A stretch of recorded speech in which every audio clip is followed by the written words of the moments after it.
आज आपण जलजीरा थंड पेय करणार आहोत। तर त्याच्यासाठी मी भांड्यामध्ये 5 ग्लास ओतून घेत आहे।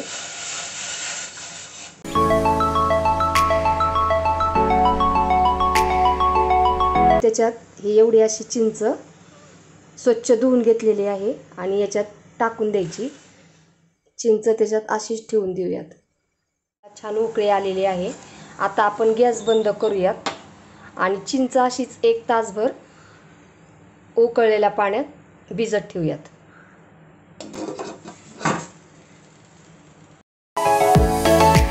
हे पाणी आपण उकळत्या पाण्यात चिंच जी टाकलेली होती ना ते पाणी, आणि त्याच्यामध्ये आपण हे पाणी उकळल्यानंतर 1 ते 1.5 तास मी असं झाकण बंद करून ठेवलं होतं। पॅन गरम झालेला आहे आणि त्याच्यामध्ये आपण अर्धा टीस्पून हिंगपूड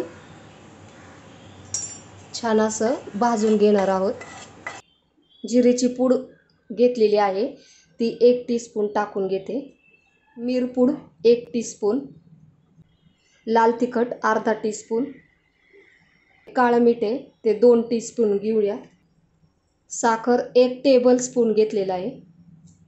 जे हिंगपूड आपण भाजून घेतली होती ना ती सुद्धा घ्यायची आहे, अर्धा टीस्पून आहे। पुदिन्याची पानं 10 ते 15 हे टाकून द्यायची याच्यातच अशीच थोडीशी हाताने ती करायची आणि याच्यात टाकून द्यायची। 2 टीस्पून सुंठीची पावडर आहे ती सुद्धा टाकून घेते। 1 टीस्पून आपलं साधं मीठ।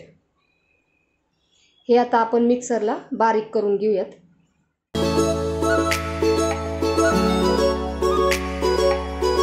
मिक्स करू।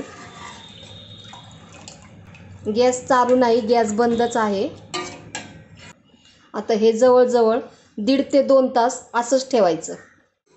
चिंच थोडीशी अशी स्मॅश करायची आणि पुन्हा अशी पाण्यात सोडून द्यायची। बरणीमध्ये हे गाळून घेऊयात सर्व।